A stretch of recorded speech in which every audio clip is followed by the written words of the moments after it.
Hello guys, welcome to Jukta Academy.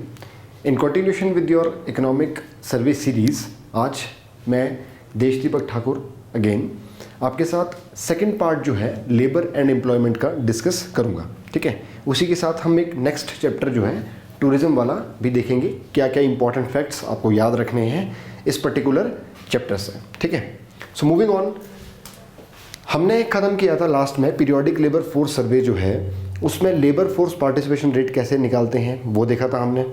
तो labour force participation rate जो है वो या फिर अदर डेटा जो है वो निकाला जाता है principal status and subsidiary status. ठीक है, जो यूजुअल स्टेटस में आते हैं ना. तो दूसरा तरीका क्या होता है उसका, जो आपको यहाँ लिखा हुआ है करंट वीकली स्टेटस. तो करंट वीकली स्टेटस में ध्यान रखना क्या होता है. तो हमने क्या किया है, देखो जो आपका लेबर फोर्स पार्टिसिपेशन रेट है, अनएम्प्लॉयमेंट रेट है, वर्कर पॉपुलेशन रेशियो है, ये सारा निकाला जाता है या तो यूजुअल स्टेटस से या निकाला जाता है करंट वीकली स्टेटस. एक और डेली स्टेटस भी होता है, बस आप ये दोनों ध्यान रखना.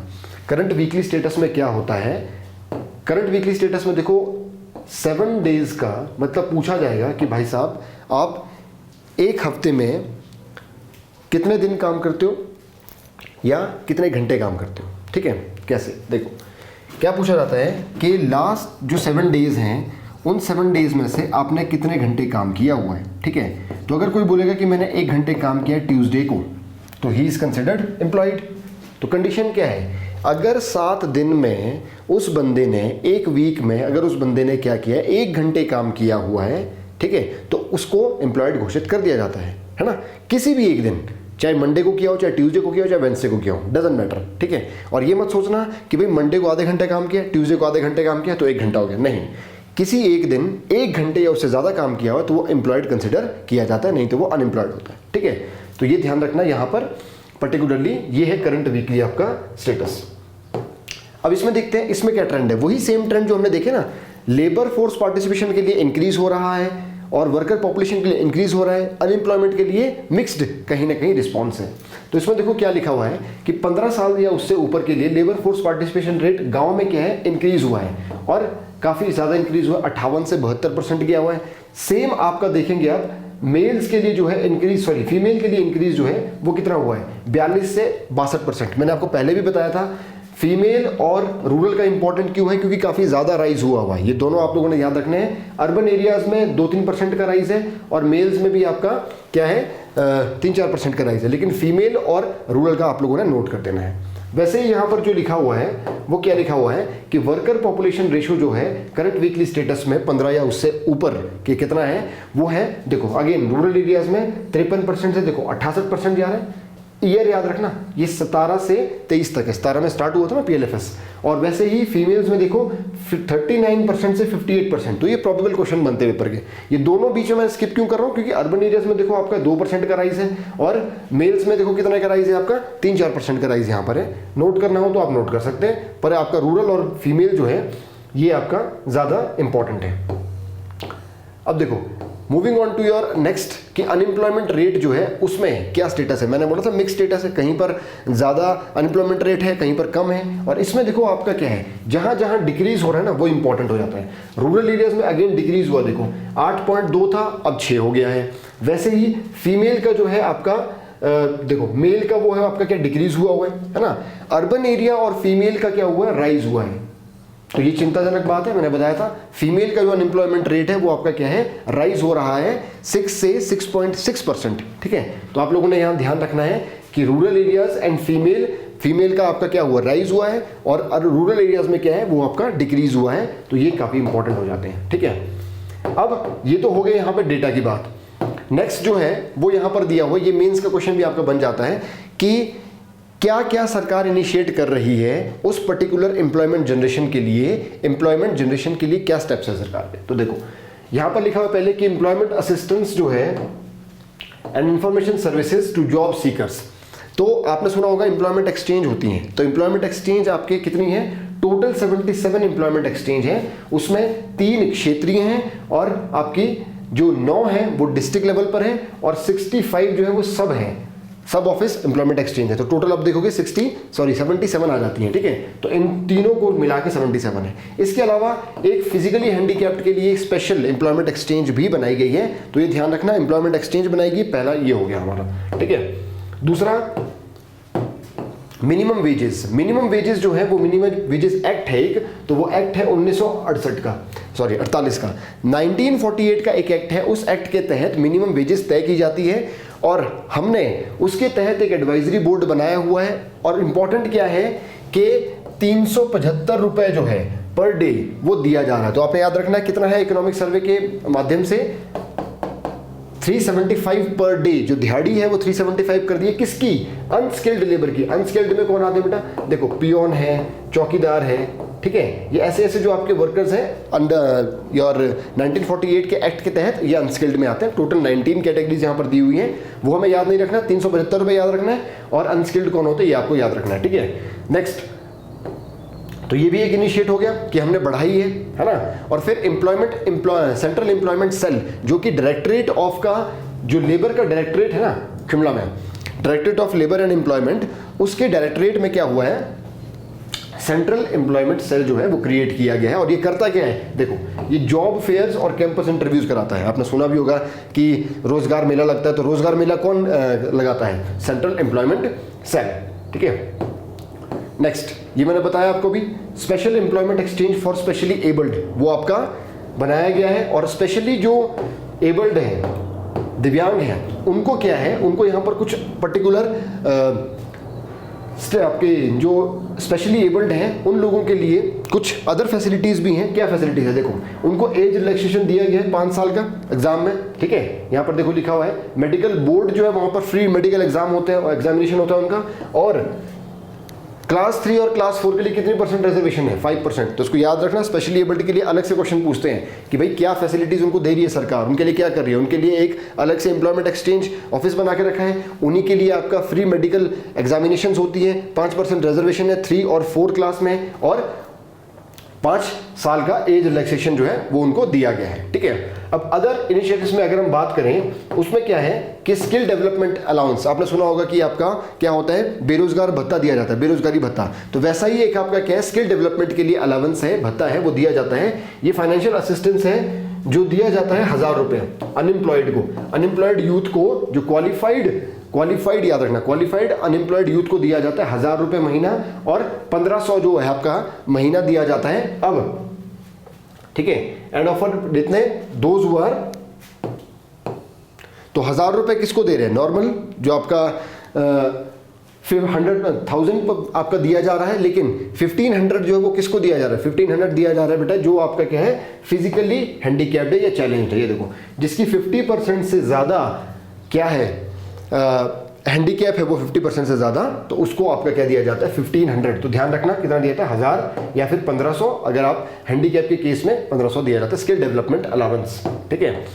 Next, department is also implementing industrial skill development allowance. ये इंडस्ट्रियल स्किल डेवलपमेंट अलाउंस क्या है, 2018 का है। ये है जो अभी लगे हुए हैं, देखो एलिजिबल एम्प्लॉयड जो लगे हुए हैं उनकी स्किल को अपग्रेड करने के लिए, जो लगे हुए हैं उनकी स्किल को अपग्रेड करने के लिए क्या है, ये industrial skill development allowance start किया गया है सरकार द्वारा, ध्यान रखना। तो ये आपका स्किल डेवलपमेंट अलाउंस स्कीम जो है 2013 की है, ठीक है। तो ध्यान रखना, स्किल डेवलपमेंट अलाउंस स्कीम जो हमने अभी की ना, यहाँ पे देखो ये स्किल डेवलपमेंट अलाउंस स्कीम ये कितने की है, 2013 की है। और industrial skill development allowance scheme कितनी है, 2018 की। दोनों में डिफरेंस आपको पता लग गया है, एक में क्वालिफाइड अनएम्प्लॉयड यूथ है और एक में इंडस्ट्रियल वर्कर जो काम कर रहा है उसकी स्किल अपग्रेडेशन के लिए ये किया जा रहा है, ठीक है। फिर आपको मैंने बताया अभी थोड़ी देर पहले कि बेरोजगारी भत्ता जिसको बोलते हैं अनएम्प्लॉयमेंट अलाउंस स्कीम, वो आपका है, उसको कितना कितना दिया जा रहा है, वो सेम है। देखो 1000 रुपये देते हैं आपका पर मंथ, अगर 50% से ज़्यादा फिजिकली चैलेंज है कोई तो उसको 1500, जो हमने सेम ऊपर देखा था। और यहाँ देखो eligible unemployment youth, unemployed youth, eligible का मतलब क्या है, जैसे उसमें कुछ क्राइटेरिया रखे होते हैं, इनकम का क्राइटेरिया है उसमें, ठीक है, आपका अदर कुछ क्राइटेरियाज होते हैं, तो वो पर्टिकुलरली क्राइटेरिया अगर मीट करता है कोई तो उसको बेरोजगारी भत्ता दिया जाता है। लेकिन ध्यान रखना कितना टाइम के लिए, मैक्सिमम पीरियड क्या है, 2 साल के लिए वो दिया जाता है बेरोजगारी भत्ता जो है, ठीक है।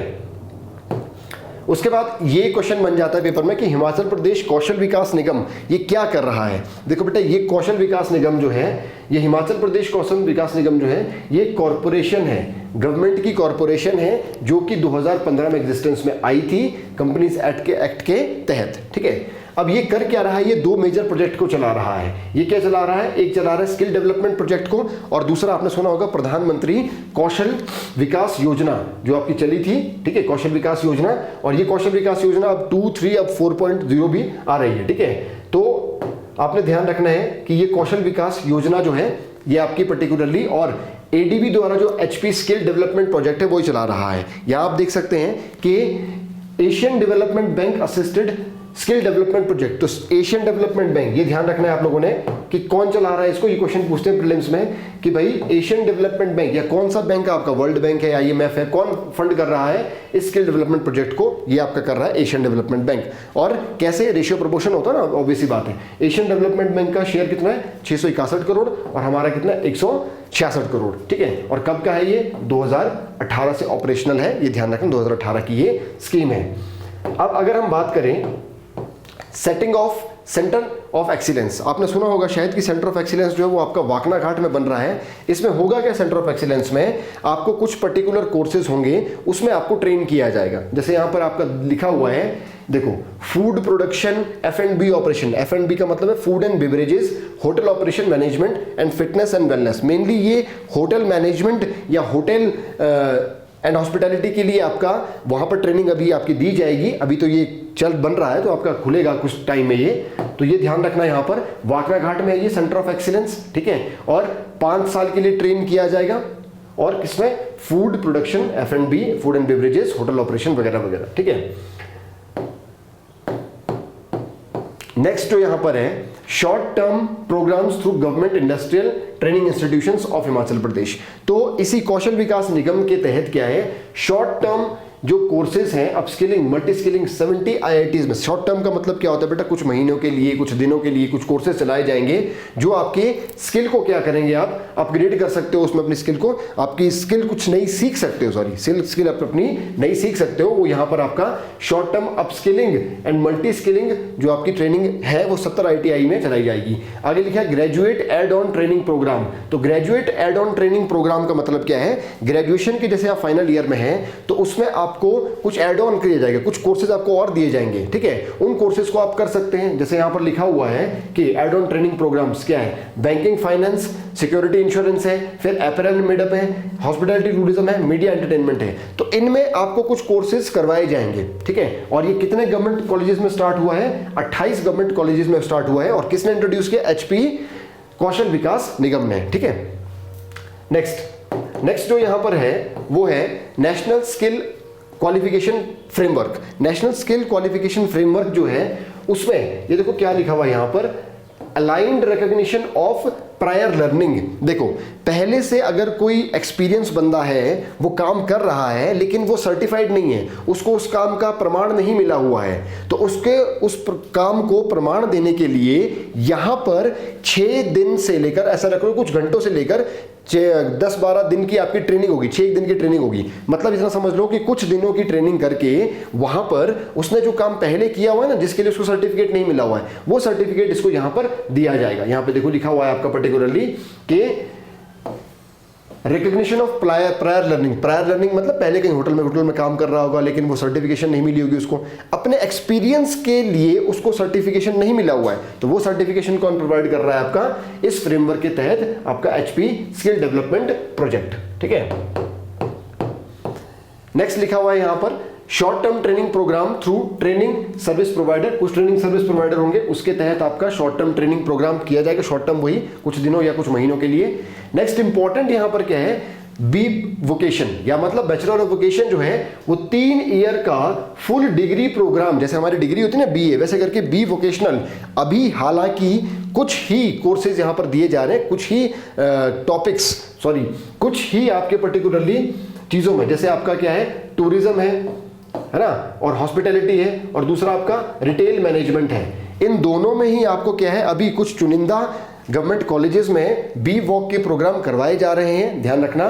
तो क्या है ये है 3 ईयर का डिग्री प्रोग्राम, किसके कोलैबोरेशन में, ये वही है एचपी कौशल विकास निगम और डिपार्टमेंट ऑफ हायर एजुकेशन। आपको मैंने बताया 2 ही यहाँ पर अभी कोर्सेज अवेलेबल है, 2 ही सब्जेक्ट्स बोल सकते हैं आप, वो है एक है टूरिज्म और दूसरा रिटेल मैनेजमेंट, ठीक है। फिर यहाँ पर लिखा हुआ है कि skill training of for person with disability, उन लोगों के लिए भी आपकी स्किल ट्रेनिंग जो है वो प्रोवाइड करेगा। कौन करेगा प्रोवाइड? वही आपका जो हम बात कर रहे हैं एचपी कौशल विकास निगम, उसके साथ, ठीक है। नेक्स्ट यहां पर लिखा हुआ है कि upgradation of tools and equipments in 50 ITIs, ये होगा वुमेन पॉलिटेक्निकल कॉलेज, ये काफी इंपॉर्टेंट है, ये रिहान में है, ध्यान रखना, ये क्वेश्चन पूछ सकते हैं। वुमेन पॉलिटेक्निक कॉलेज कहाँ है? रिहान डिस्ट्रिक्ट कांगड़ा में। और गवर्नमेंट इंजीनियरिंग कॉलेज में क्या होगा? टूल अपग्रेडेशन या फिर उनकी अपग्रेडेशन की जाएगी, ठीक है। फिर यहां पर आगे पर्टिकुलरली प्रधानमंत्री कौशल विकास योजना, जो हमने अभी बताया कि उसके तहत ही आपकी सारी चीजें हो रही है, उसके तहत ही हिमाचल प्रदेश में भी आपका कौशल विकास निगम जो है वो बना है। तो 2016 में ये आई थी, ये ध्यान रखना। और इसको इंप्लीमेंट कौन कर रहा है? हिमाचल प्रदेश कौशल विकास निगम, ठीक है। तो इसका 2.0 चला था, 3. ये है, अब आपका 4.0 चल रहा है, वो हमने बता दिया। नेक्स्ट वेरी इंपॉर्टेंट, ये आपके एग्जाम में आया हुआ भी है पहले, वो क्या है कि skill acquisition and knowledge awareness for livelihood promotion, ठीक है।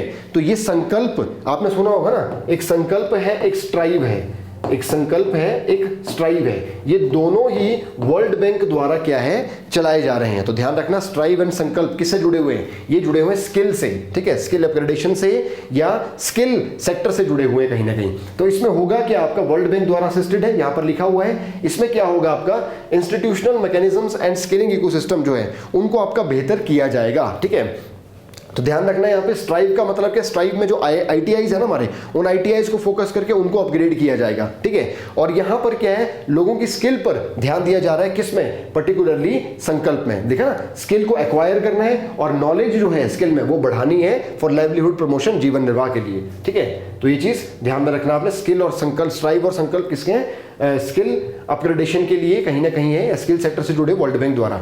नए इनिशिएटिव यहाँ पर लिखे हुए आपके क्या है कि MOU होता है मेमोरेंडम ऑफ अंडरस्टैंडिंग, वो आपका गवर्नमेंट के साथ किसने साइन किया है? ये जो आपकी एचपी कौशल विकास निगम है ना, इसने साइन किया हुआ है डिफरेंट आपके गवर्नमेंट ट्रेनिंग इंस्टीट्यूशन के साथ, ITIs वगैरह के साथ उसने स्किल अपग्रेडेशन के लिए साइन किया हुआ है, ठीक है। तो यहाँ पर एक नोट करने वाली चीज है, English employability and entrepreneurship training, ये आपका कौन करा रहा है?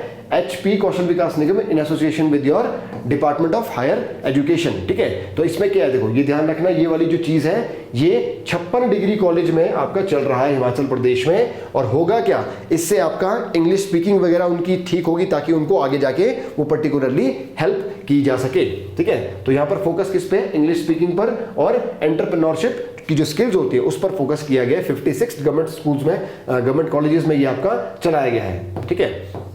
आगे देखो, फ्लेक्सी मेमोरेंडम ऑफ अंडरस्टैंडिंग, ये फ्लेक्सी मेमोरेंडम ऑफ अंडरस्टैंडिंग जो है ये साइन किया हुआ है किसके साथ? ये 11 सेक्टर्स जो हैं, ठीक है।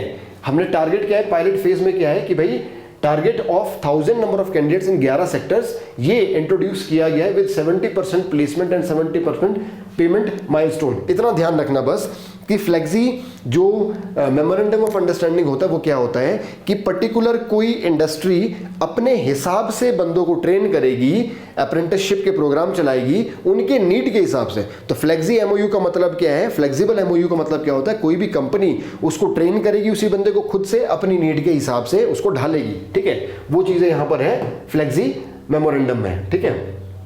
नेक्स्ट वही आपका बाद में MOU किए हुए हमने साइन आपका किसके साथ? ड्रोन के लिए। ड्रोन आपको पता है एक नया सेक्टर डेवलप हो रहा है, तो ड्रोन के लिए हमने क्या किया हुआ है? शॉर्ट टर्म जो ट्रेनिंग है ड्रोन सर्विस टेक्नीशियन के लिए, वो भी हमने आपका स्टार्ट कर दिया है, ठीक है। मतलब MOU साइन किए, अभी आपका स्टार्ट होगा नहीं होगा वो डिपेंड करता है आगे, ठीक है। Next, Himachal Pradesh Kaushal Vikas Nigam has entered in MOU, again एक MOU साइन किया हुआ है किसके साथ? 21 sector skill council. Sector skill council जो है under Himachal Pradesh skill development project. देखो बेटा, ये किस स्किल सेक्टर स्किल काउंसिल क्या होती है? सेक्टर स्किल्स काउंसिल जो है वो क्या है, हर एक फील्ड के लिए एक अलग से काउंसिल बनाई जाती है जो उसमें देखती है, जैसे कि ऑटोमोबाइल है, ऑटोमोबाइल के लिए हमने सेक्टर स्किल काउंसिल बनाई हुई है, उनका एक वर्कशॉप होगा, उसी वर्कशॉप में वो क्या करेंगे, ट्रेनिंग देंगे, स्किल अपग्रेडेशन करेंगे। तो वैसे करके 21 सेक्टर यहां पर आपके आइडेंटिफाई किए गए, 21 सेक्टर जो स्किल्स काउंसिल है उनको आइडेंटिफाई किया गया, उनके साथ एमओयू साइन किया हुआ है, ताकि हो क्या, वही बात है स्किल अपग्रेडेशन के लिए कहीं ना कहीं, ठीक है। तो हिमाचल प्रदेश में काफी चीजें आप लिख सकते हैं मेंस में भी अपने स्किल अपग्रेडेशन के लिए। उसके बाद यहां पर लिखा हुआ है कि पर्सन विद डिसेबिलिटी के लिए क्या है। अगेन मैंने आपको बताया पर्सन विद डिसेबिलिटी के लिए पहले तो एक हमने एम्प्लॉयमेंट सेल खोल के रखा था, है ना, मतलब एम्प्लॉयमेंट एक्सचेंज सेल खोल के रखा था। और दूसरा यहां पर क्या है, 500 से ज्यादा जो आपके कैंडिडेट्स हैं उनको हम क्या करेंगे, स्किल अपग्रेडेशन करेंगे या उनको स्किल प्रोवाइड करेंगे। कौन करेगा, Himachal Pradesh Kaushal Vikas Nigam. So these all things you have to remember of your Himachal Pradesh Kaushal Vikas Nigam, कैसे वो एक आपका इन चीजों को इंप्लीमेंट कर रहे हैं। मेंस के लिए काफी ज्यादा इंपॉर्टेंट ये पर्टिकुलर चीज हो जाती है, ठीक है। फिर ड्रोन टेक्नोलॉजी में आपको पता है कि ड्रोन टेक्नोलॉजी में हम आपका अग्रसर हो रहे हैं, तो हम अभी बात कर रहे हैं, हम अभी आपका सोच रहे हैं, हम अभी प्लान कर रहे हैं, लिखा ना, इंटेंड्स टू इम्पार्ट क्या, skill in your drone technology with concerned, क्या कंसर्न्ड, देखो सेक्टर स्किल काउंसिल वही है, एक पर्टिकुलर सेक्टर स्किल्स काउंसिल होगी, उसको आइडेंटिफाई किया जाएगा, उसके साथ फिर क्या होगा, ड्रोन जो टेक्नोलॉजी है उस टेक्नोलॉजी के लिए क्या होगा, आपका लोगों को स्किल वहां पर प्रोवाइड की जाएगी। ये अभी प्लान है आपका ड्रोन टेक्नोलॉजी के लिए, ठीक है। नेक्स्ट जो है वो है आपका ई मोबिलिटी, इसके लिए भी हम बात कर रहे हैं, है ना, इसके लिए भी बात कर रहे हैं कि हमने क्या करना है, एक हिमाचल प्रदेश को आपका ग्रीन स्टेट बनाना ना, तो ग्रीन स्टेट में मददगार क्या होगा, हमें क्या चाहिए, लोकल फोर्स चाहिए, लोकल वर्क फोर्स चाहिए चार्जिंग स्टेशन को मैनेज करने के लिए, तो उसके लिए भी स्किल चाहिए। उसके लिए भी क्या कर रहे हैं, ये सोच रहा है HPKVN, ये सोच रहा है कि हमें स्किल इंपार्ट करनी है इलेक्ट्रिक व्हीकल्स के लिए विद कंसर्न अगेन क्या, सेक्टर स्किल काउंसिल। इसके लिए भी जो सेक्टर स्किल काउंसिल है उसको भी आइडेंटिफाई किया जाएगा, ठीक है।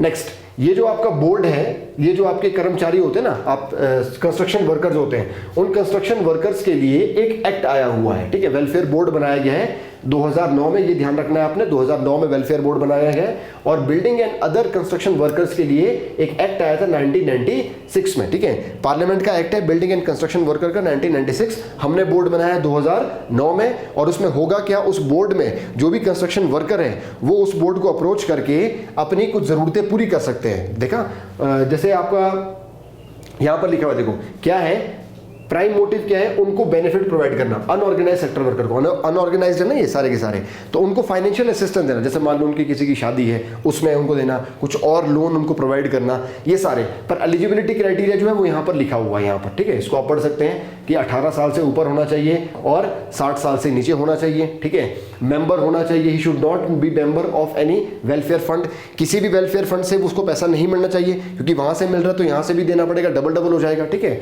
वो चीजें। और फिर उसके बाद 90 दिन की सर्विस जो है वो एज अ बिल्डिंग वर्कर 1 साल में उसने की होनी चाहिए। जब वो लोन के लिए अप्लाई कर रहा है तो उससे पिछले साल उसने 90 दिन की सर्विस दी होनी चाहिए। तो ये कुछ आपकी चीजें यहाँ पर लिखी हुई हैं, ठीक है, तो ये आप इसको पढ़ सकते हैं यहाँ पर, ठीक है। तो ये ध्यान रखना बस, एक्ट कब का है और चीजें कैसी हैं, ठीक है। So moving on to your next chapter, वो है टूरिज्म एंड ट्रांसपोर्ट। तो देखो टूरिज्म बहुत इंपॉर्टेंट चैप्टर हमारे लिए कहीं ना कहीं है।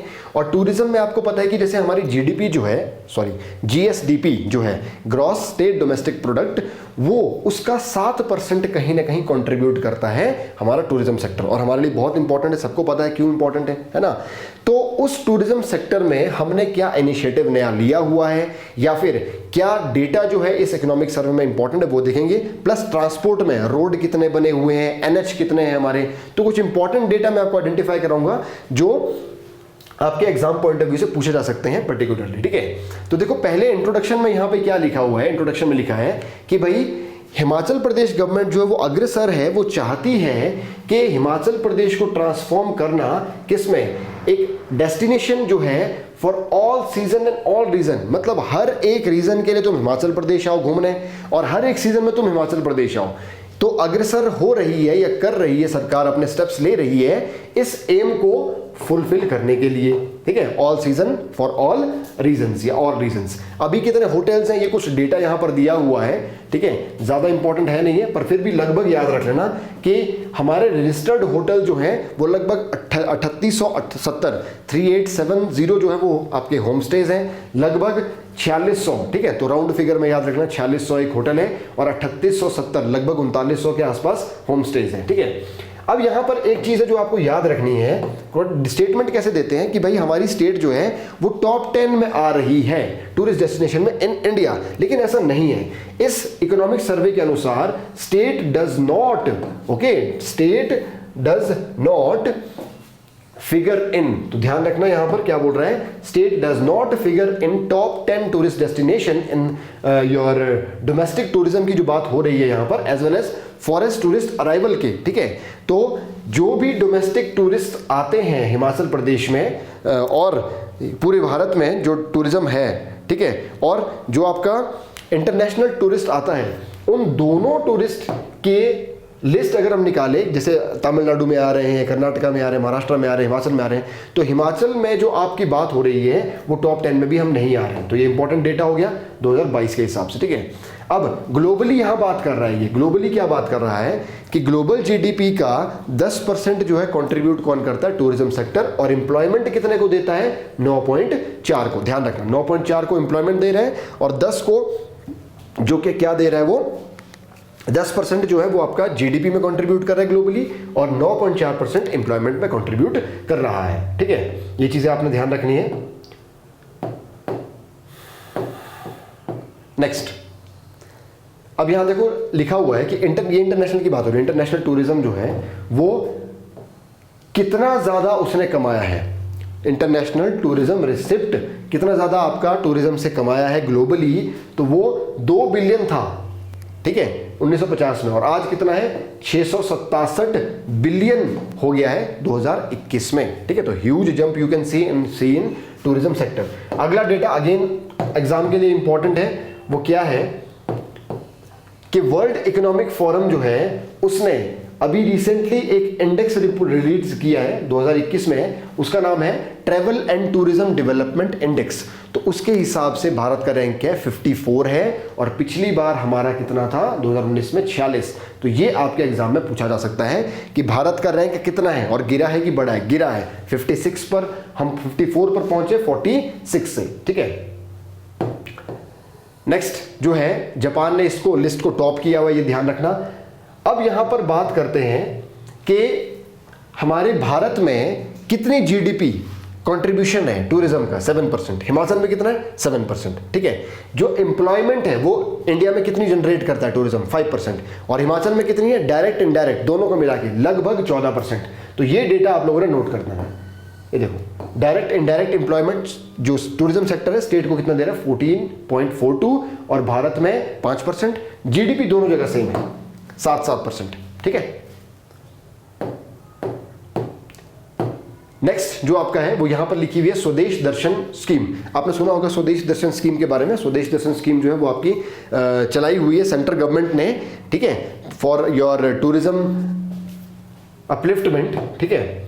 अब देखो इसमें क्या है, आपका मिनिस्ट्री ऑफ टूरिज्म जो है गवर्नमेंट ऑफ इंडिया की, उसने रिवैम्प की है, फिर से चलाई है, स्वदेश दर्शन की जगह स्वदेश दर्शन 2.0 आ गई है। अब उसमें होगा क्या, सस्टेनेबल टूरिज्म को प्रमोट किया जाएगा। देखो बेटा सस्टेनेबल टूरिज्म होता क्या है, मतलब ऐसा समझ लो इसका उदाहरण सिंपल सी भाषा में कि टूरिज्म जो है, उस टूरिज्म में जो टूरिस्ट आ रहे हैं, हमने एक ऐसा टूरिज्म या ऐसा टूरिस्ट प्रमोट करना है जो कहीं ना कहीं हमारे रिसोर्सेज को अच्छे से यूटिलाइज करे। फॉर एग्जांपल एक टूरिस्ट आए यहाँ पर हिमाचल प्रदेश में, आपकी गंदगी ना फैलाए, आपका कूड़ा करकट ना फैलाए, यहाँ के कल्चर को रिस्पेक्ट करे, यहाँ के रिसोर्सेज जो है उनको अच्छे से यूटिलाइज करें, कुछ फालतू रिसोर्सेज को आपका एक्सेसिव यूज है उसका ना करें। तो सस्टेनेबल मीन से हमने, और कौन बेटा, टूरिस्ट भी और हम भी, हम टूरिज्म को प्रमोट कर रहे हैं तो हमें भी सस्टेनेबल वेज यूज करने और उन टूरिस्ट को भी सस्टेनेबल वेज यूज करने हैं। This is your sustainable tourism.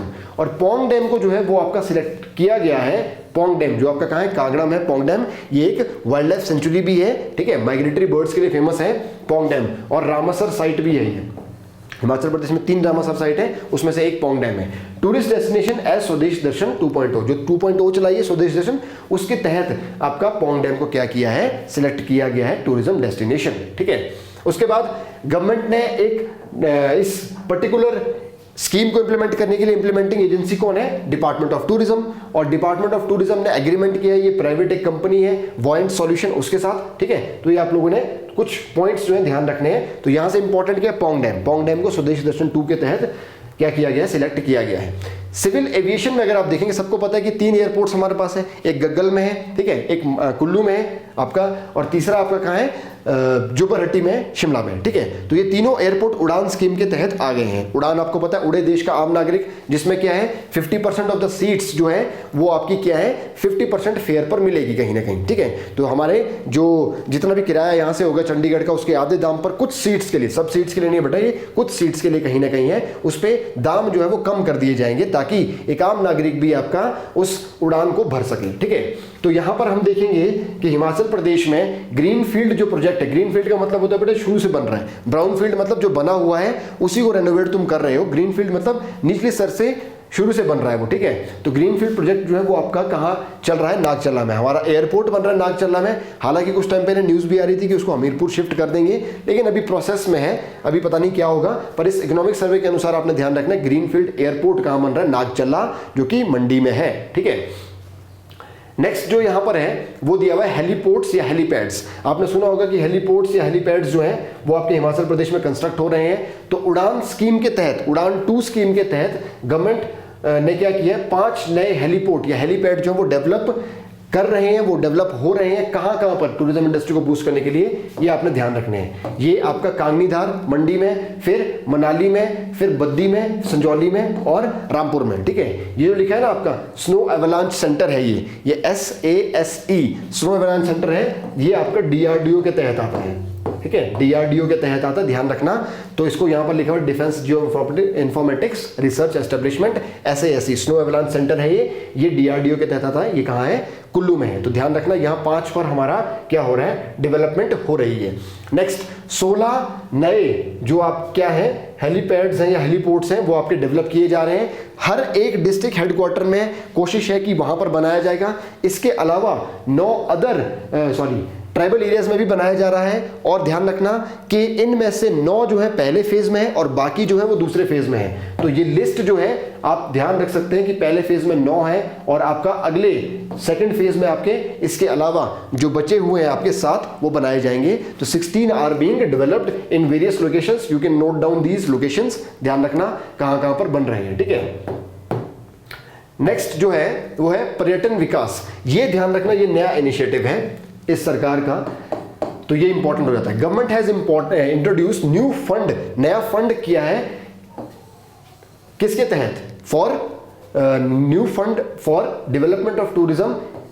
पर्यटन विकास जो है, पर्यटन विकास उसका नाम का एक फंड बना के रखा हुआ है कॉल्ड पर्यटन विकास। कितना है उसका बजट प्रोविजन, लगभग 400 करोड़, 398.71, लगभग 400 करोड़ आपने ध्यान रखना है। और आपको पता होगा शायद कांगड़ा को जो है टूरिज्म कैपिटल आपका बनाया जाएगा, और टूरिज्म कैपिटल बनाया जाएगा by developing golf course, thematic green park in चरल अर्ली, मौजागरली, आपका कहां, परागपुर में। तो ध्यान रखना आप लोगों ने कि हम क्या कर रहे हैं, टूरिज्म कैपिटल बना रहे हैं, और टूरिज्म कैपिटल के साथ में हम क्या कर रहे हैं, एक गोल्फ कोर्स या थीमेटिक ग्रीन पार्क बन रहा है। कहां पर, परागपुर तहसील में आपका बन रहा है। ये आपके लोकेशंस यहां पर दी हुई है, छरोल अर्ली एंड मौजा गरली में, ठीक है। इसके अलावा यहां पर आपका लिखा हुआ है कि department has sanction fund for development of various sites, जो कि क्या एस्टेब्लिश करने के लिए, tourism village eight Narghota, Kangra.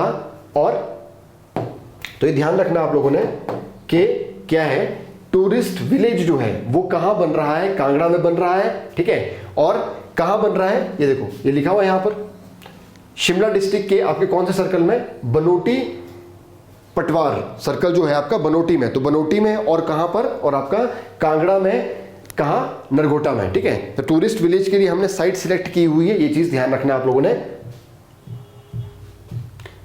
Next ice skating ring जो है उसके डेवलपमेंट हो रही है, शिमला में आइस स्केटिंग रिंग है ही आपको पता है, तो उसकी डेवलपमेंट के लिए, और मनाली और धर्मशाला में भी आपकी हो रही है ये, ठीक है। फिर यहां पर लिखा हुआ है टूरिज्म एंड हॉस्पिटैलिटी। ठीक है, आप लोगों को पता है कि हमारा बहुत बड़ा डिप आया था कोविड टाइम में टूरिस्ट सेक्टर में, टूरिज्म सेक्टर में। तो अब यहां पर हम क्या कर रहे हैं, उसके बाद हम उसको अपग्रेड करने के लिए, हम वहां से उभरने के लिए काफी स्टेप्स ले रहे हैं। जैसे अभी आपने देखा कि टूरिस्ट विलेज, टूरिज्म कैपिटल हम बनाना चाह रहे हैं कांगड़ा को। ठीक है, इसके अलावा यहां पर लिखा हुआ है कि टूरिस्ट अराइवल जो है वो इंप्रूव हुआ है लॉकडाउन के बाद। अब देख लो 2022 में 167.87% जो है वो पहुंच गया है टूरिस्ट अराइवल, जो कि 6% था 2023 में। ठीक है, तो ध्यान रखना आपका जो टूरिज्म सेक्टर है उसमें जो टूरिस्ट अराइवल है वो इंप्रूव हुआ है। कितना इंप्रूव हुआ है, वो आपका 2022 में लॉकडाउन के बाद 167% हो गया है और 6% आपका राइज किया है उसने 2023 में। ठीक है, तो ध्यान रखना ये दो टर्म्स हमारा बहुत ज्यादा 2022 में, 2021 में आपका लॉकडाउन ही था, उसके बाद हमने 100% से ऊपर राइज किया है और इन कंटिन्यूएशन नेक्स्ट ईयर में 6% का राइज उसमें देखने को मिल रहा है। ठीक है, अब यहां देखो क्या चीज है, थीम वाइज परफॉर्मेंस। आपने अगर सुना होगा कि टूरिज्म पॉलिसी आई थी एक हमारी, उस टूरिज्म पॉलिसी में 10 ऐसे कुछ थीम्स दी हुई हैं जो आपको पता होनी चाहिए। वो थीम्स कौन कौन सी हैं, वो है eco tourism, agro tourism, snow tourism, lake tourism, adventure tourism,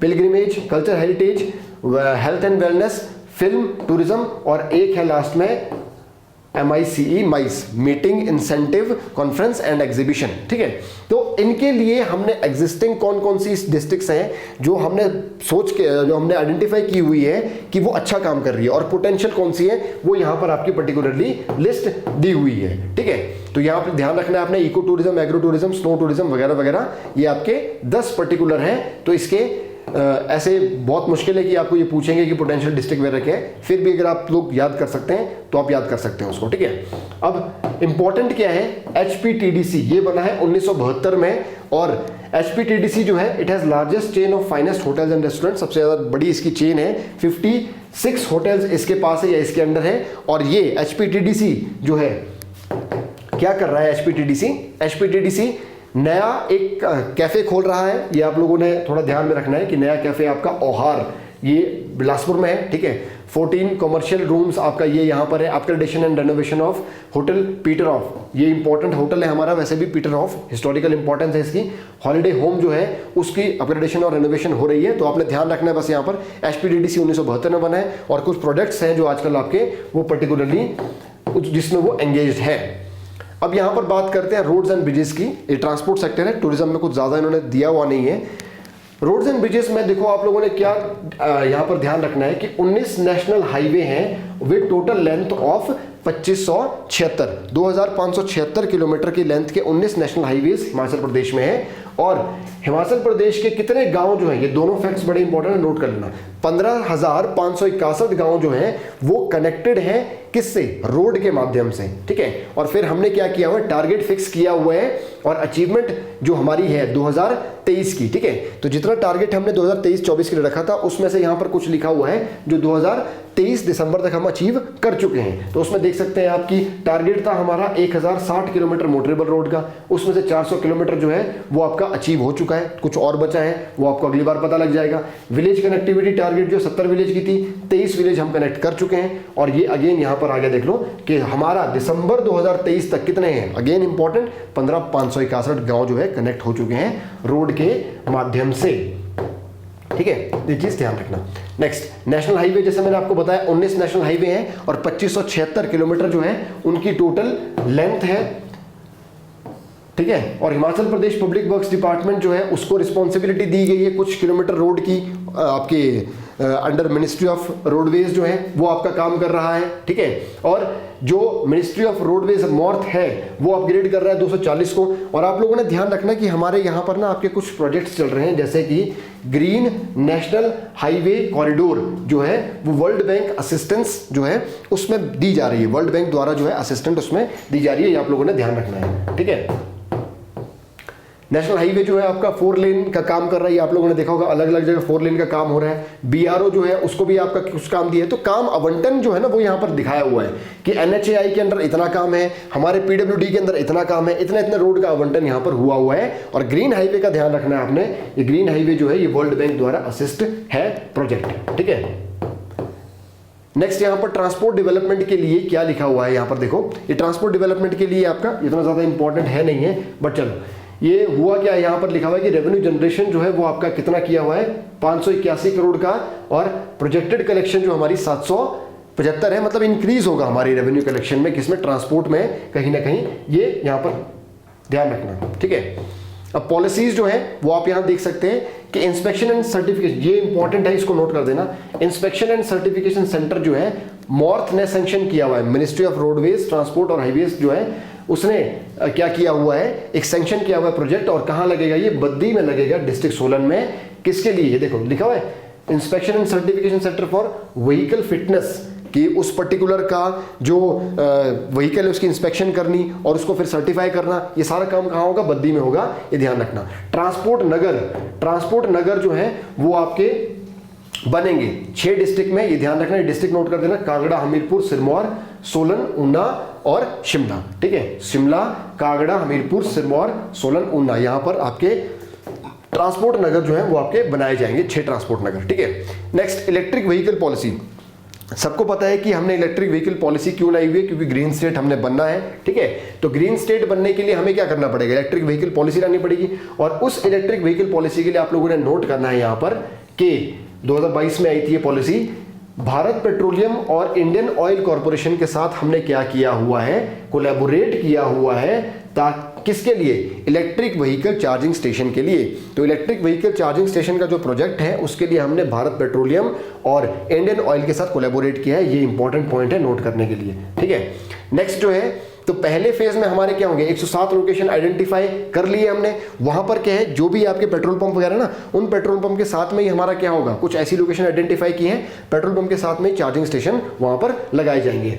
और ये इंपॉर्टेंट है, इसको नोट कर देना कि किसमें, वो जो आपके vehicle electric vehicle charging station होंगे ना, वो आपके 6 ग्रीन कॉरिडोर्स में लगाए जाएंगे। वो ग्रीन कॉरिडोर्स ये हैं, देखो, एक तो मनाली वाला हाईवे हो गया हमारा, ठीक है, फिर मंडी जोगिंदरनगर कांगड़ा वाला, धर्मशाला वाला, फिर शिमला से जो आपका चंबा वाला हाईवे है, परवाणु से जो आपका लोसर, मतलब ये परवाणु शिमला सोलन रामपुर वाला, तो ये रामपुर वाला है, ठीक है। ये आपका कहाँ है, ये मंडी मनाली वाला हाईवे है, चंडीगढ़ से जो मनाली वाला हाईवे है, ये पोंटा साहिब से शिमला वाला है, और ये परवाणु से आपका नूरपुर वाला हाईवे है। तो ये 6 हाईवे आपने याद रखने, बस ये हाईवेज तो नहीं पूछेंगे, बस 6 ग्रीन कॉरिडोर्स में हम क्या कर रहे हैं, हमने 107 लोकेशंस आइडेंटिफाई की हैं जहां पर इलेक्ट्रिक व्हीकल चार्जिंग स्टेशन जो है वो लगाए जाएंगे। इसको नोट कर देना, इंपॉर्टेंट चीज है ये, ठीक है।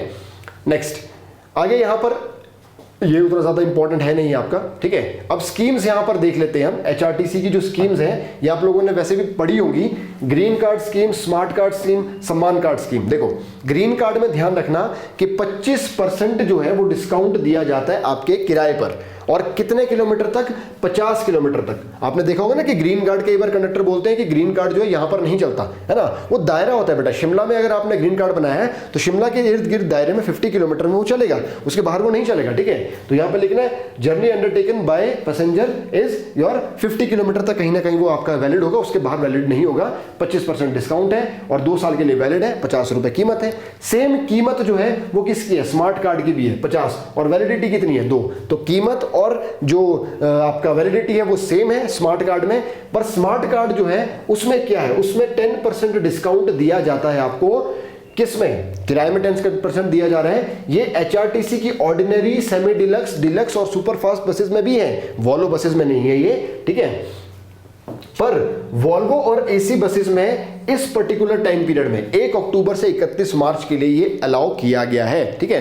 तो ध्यान रखना स्मार्ट कार्ड जो है ये बहुत ज्यादा अहमियत रखता है, क्योंकि हर जगह कहीं ना कहीं आपको डिस्काउंट दिख रहा है 10% का, 50 रुपए कीमत है, 2 साल तक चलेगा हर एक बस में कहीं ना कहीं। हालांकि वॉल्वो और एसी बसेस में टाइम पीरियड फिक्स किया हुआ है, वो यहां पर आप देख सकते हैं, ठीक है। उसके बाद यहां पर लिखा हुआ है स्मार्ट कार्ड। स्मार्ट कार्ड जो है वो सीनियर सिटीजन के लिए, सीनियर सिटीजन के लिए है जो 60 साल से ऊपर है, और उसमें क्या है 30% का जो आपको है वो डिस्काउंट दिया जा रहा है ऑर्डिनरी बसेस में। तो green card, ordinary buses, smart card कहीं ना कहीं सब में कवर हो रहा है, और फिर सम्मान कार्ड जो है वो ऑर्डिनरी बसेस, अगेन 30% डिस्काउंट है सीनियर सिटीजन के लिए। महिलाओं के लिए आपने सुना ही होगा कि महिलाओं के लिए भी आपका ऑर्डिनरी बसेस में 50% कम किया गया है, और रक्षाबंधन जैसे त्योहार पर, भैया दूज जैसे त्योहार पर उनको फ्री में जर्नी करवाई जाती है। ठीक है, तो वही यहाँ पर लिखा हुआ है कि उनके जो फेस्टिवल्स हैं उनसे रिलेटेड कहीं ना कहीं उसमें उनको फ्री किया गया है। और मुस्लिम वुमेन को ईद और बकर ईद में फ्री किया हुआ है। डिस्काउंट कितना है? 50% का है ऑर्डिनरी बसेस में, ये आपको वैसे ही पता होगा। ठीक है,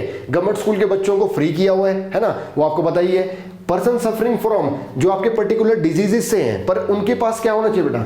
स्लिप्स होनी चाहिए डॉक्टर से इशू हुई उसके और उसके अटेंडेंट को। अब वो बीमारी कौन सी होगी? बीमारी यहां पर लिखा हुआ है सीरियस डिजीज, जैसे यहां पर लिखा हुआ है कैंसर है, स्पाइनल कॉर्ड इंजरी है, किडनी है, डायलिसिस है। लेकिन अगर आपके पास डॉक्टर की स्लिप है तो आपको और आपके अटेंडेंट को क्या है, फ्री फैसिलिटी वहां पर दे दी जाएगी, ये ध्यान रखना। और जो स्पेशली एबल्ड है उनके लिए भी क्या किया गया, फ्री फैसिलिटी यहां पर दी हुई है स्पेशली एबल्ड के लिए। लेकिन डिसेबिलिटी कितनी होनी चाहिए? डिसेबिलिटी होनी चाहिए आपकी 70% से ज्यादा। ठीक है, और यहां पर आप देख सकते हैं कि जो गैलेंट्री अवॉर्डीज हैं, ठीक है, जिनको आपका गैलेंट्री प्राइजेस दिए गए हैं, उनके लिए क्या है, उनके लिए आपका फ्री ट्रैवलिंग है ऑर्डिनरी में भी और डिलक्स बसेस में भी, ये ध्यान रखना। ठीक है, और फिर टैक्सीज जो है वो आपकी सील रोड पर चलाई गई है। आपने देखा होगा कि HRTC ride with pride Shimla में चलती रहती है, तो वही चीज है ये।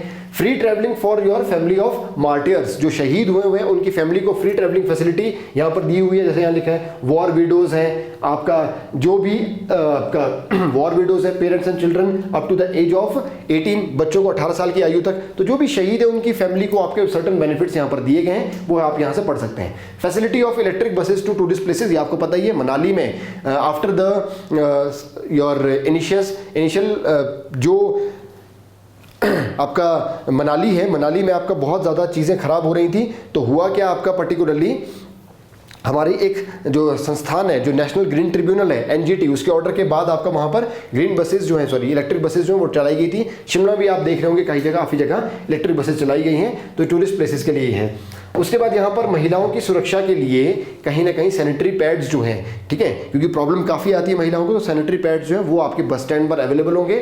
42 बस स्टैंड ऐसे 38 बस स्टैंड यहाँ पर ऐसे आइडेंटिफाई किए गए हैं। व्हील चेयर की फैसिलिटी आपको दी गई है 42 बस स्टैंड्स में, किसके लिए?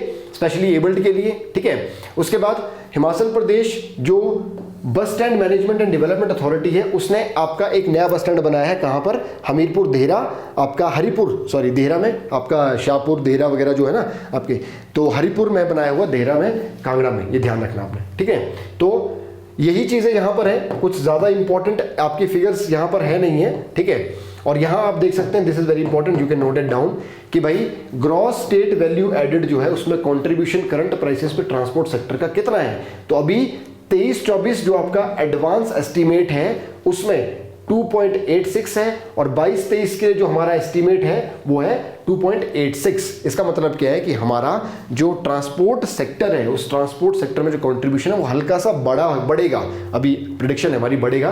तो ये दो आप लोगों ने नोट कर देने हैं। ठीक है, तो ये इसके साथ आप लोगों ने यहाँ पर जो फैक्ट्स हैं वो आपने आई होप नोट किए होंगे, जो मैंने आपको इंपॉर्टेंट फैक्ट्स बताए हुए हैं। ठीक है, तो इसके साथ आपका लेबर एंड एम्प्लॉयमेंट खत्म होता है, और उसी के साथ हमने आज टूरिज्म वाला चैप्टर भी कवर किया है। ठीक है, तो नेक्स्ट वीडियो जो है वो आपकी होगी एजुकेशन हेल्थ इन कंटिन्यूएशन, जो आपके चलता रहेगा। ठीक है, तो this is all for today, thank you and have a nice day.